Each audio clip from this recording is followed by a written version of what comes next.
ሰላም ሰላም ውድ የቻናሌ ቤተሰቦች እንዴት ናችሁ?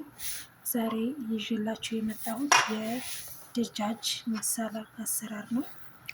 እዚህ ጋር በቅመም አሽቼ ፍሪጅ ያስቀመጥኩት ለግማሽ ሰዓት ወይም ለአንድ ሰዓት ያክል የተቀመጠ ዶሮ አለኝ።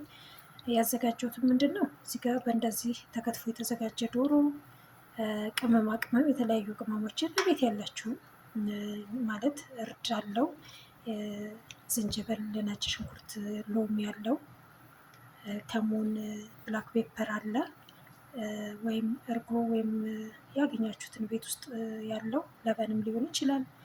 በሱ ታሽቶ ፍሪጅ የተቀመጣለኝ። አዘጋጅታችሁ እንደዚህ ለግማሽ ሰዓት ወይም ለአንድ ሰዓት ያክል ፍሪጅ አስቀምጣችሁ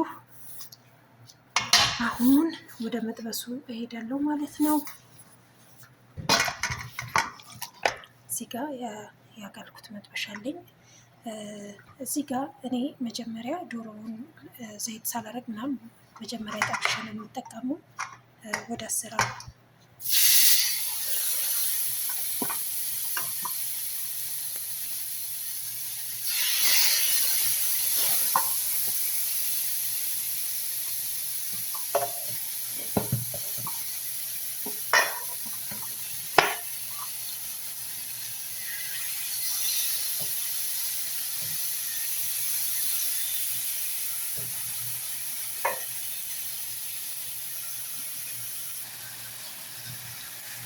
አሁን በዚህ ሁኔታ እየተጠበሰ ነው።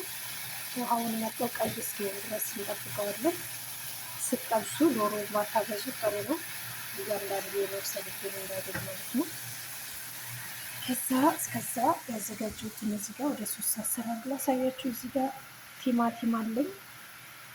እኔ ይህንን የፈረንጅ ቃሪያ እጠቀማለሁ ለሽታው አሪፍ ስለሆነ ማለት ነው። እዚህ ጋር ነጭ ሽንኩርት አለኝ፣ የሚያቃጥል ቃሪያ አለ። እዚህ ጋር የምጨምሩት ነገር ቤታችሁ ውስጥ ካለ ለውዝ ወይም ካጁል የሚባለው እሱ የምትጨምሩበት በጣም አሪፍ ነው። እኔ የተጠቀምኳቸው ግብአቶች እነዚህ ናቸው። እዚህ ጋር የተፈጨ ሽንኩርት አለኝ። እዚህ ጋር ሳልሳ አለኝ። ፈጭቼ መለስና ወደ አሰራሩ እንሄዳለን።